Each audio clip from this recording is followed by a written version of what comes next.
Bonjour à tous et bienvenue à cette nouvelle édition de la revue de la presse camerounaise. Et le périple de ce matin, nous le démarrons avec l'hebdomadaire Confidentiel qui parle de la présidentielle d'octobre 2025 et nous présente le bal des vautours. Ils sont anciens membres du gouvernement, présidents de partis politiques, opérateurs économiques et aussi de simples citoyens inconnus de la scène politique. Ils sont plus d'une trentaine à vouloir déloger Paul Biya du palais de l'Unité à qui ils attribuent tous les maux qui gangrènent le corps social. Malgré cela, ils n'arrivent pas à fédérer leurs forces pour faire face aux candidats du RDPC. Chacun veut simplement avoir sa place au soleil. Quel paradoxe, s'exclame ce matin le Confidentiel. L'information est à retrouver aux pages 4 et 5. Nous continuons avec la présidentielle de 2025 telle qu'affichée ce matin à la grande une du quotidien bleu d'Amanmana le jour. Maurice Kamto aux sources d'une candidature. Au lendemain du dépôt du dossier à la direction générale des l'ECAM, les contours de cette investiture ont été présentés au cours d'une conférence de presse. C'était samedi dernier. Nous continuons avec Maurice Kamto ce matin à la grande une du quotidien Vert Émergence. J'ai démissionné du MRC le 25 juin 2025. Le candidat du Manidem était face donc à la presse. En petite une, RDPC, c'est 2 candidats pour une candidature. La nouvelle expression pour sa part ce matin de s'interroger toujours au sujet de cette présidentielle de 2025. Pourquoi ont-ils si peur de Kamto? Après le dépôt des dossiers de candidature du candidat du Manidem, c'était vendredi dernier à l'ECAM, les principaux artisans de ce scénario digne des grands films hollywoodiens sont sortis de leur réserve à l'occasion de la conférence de presse de Yaoundé. Anissé Kane, président du Manidem, honorable Jean-Michel Nietzsche, président du Front pour le changement du Cameroun et coordonnateur par intérim de l'Alliance pour le changement, et le professeur Maurice Kamto, candidat du Manidem à l'élection présidentielle d'octobre prochain, et des observateurs de la scène politique comme le professeur Messanga Nyamding. Le quotidien L'Info à chaud pour sa part a donné la parole à Paul Atangadi, ministre de l'administration territoriale. Il s'exprimait sur les antennes de la CIA TV. Si la candidature de quelqu'un est rejetée, il devra pleurer au calme chez lui et non dans la rue.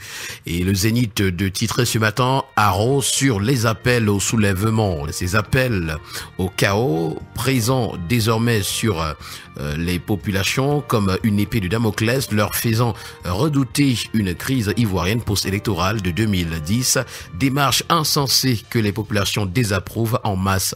Voilà donc l'information à retrouver ce matin en parcourant les colonnes du journal.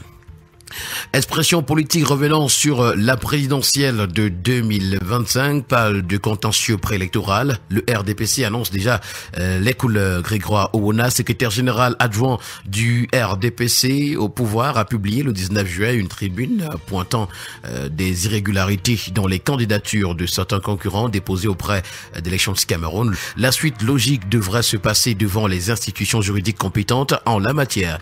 Nous avons également ce matin le tri hebdomadaire, la voix des jeunes qui nous fait savoir que l'opposition est mal partie pour cette présidentielle de 2025. L'absence de coalition des forces de l'opposition semble ouvrir un boulevard au RDPC, le parti au pouvoir. Le journal Innovation revient sur la démission de Maurice Kamto. J'ai démissionné du MRC depuis le 25 juin 2025, rejoint le Manidem le 27 juin et investi le 16 juillet. C'est ce qu'il a dit lors de la conférence de presse qu'il a donnée justement, et avec les preuves de sa démission ainsi que la conformité de sa candidature. Pour le bi-hebdomadaire L'Indépendant, c'est une démission et un mystère, toujours s'agissant de Maurice Kamto. Avec le quotidien Capitaux Public Cameroun Tribune, on parle de toute autre chose. Préparation du budget 2026, retrouvons les orientations de Paul Biya.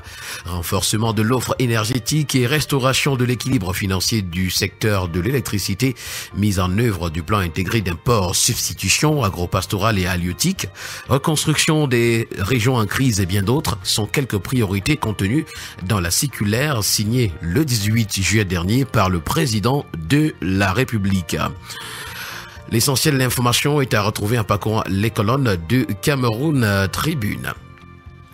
Nous poursuivons ce matin avec le premier news magazine camerounais Défi Actuel qui parle d'assainissement. Douala, c'est 110 milliards de francs CFA mobilisés pour contenir les inondations.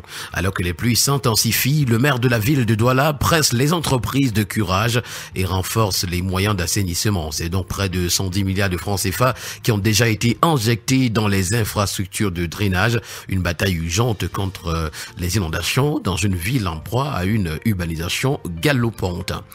Le tri-hebdomadaire La Météo, pour sa part, parle de promotion de la production du blé. C'est l'IRAD qui offre 2 tonnes de semences et 1000 sacs d'engrais aux coopératives agricoles du Nord-Ouest.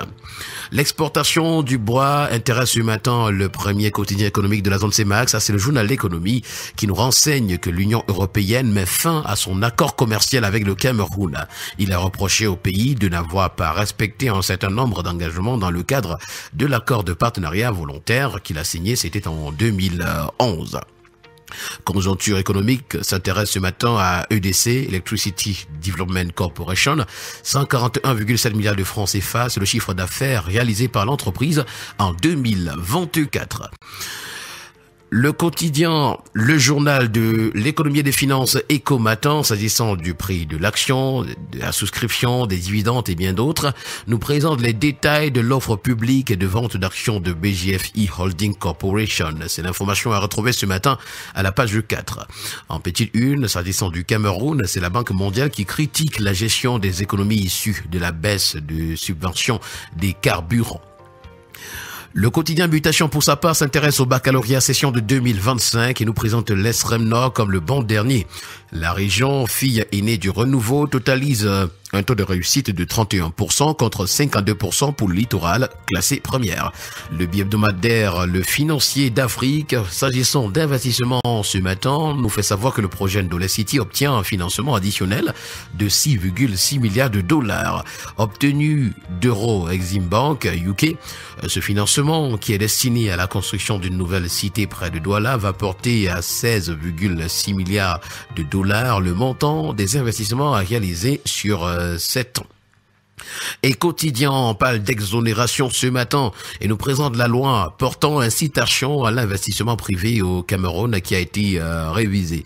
Les détails de cette information sont à retrouver ce matin en parcourant les colonnes de Quotidien. Le quotidien Econews pour sa part, s'agissant de fonds en déshérence dans les banques, c'est une ressource désormais protégée et utilisable d'après le journal.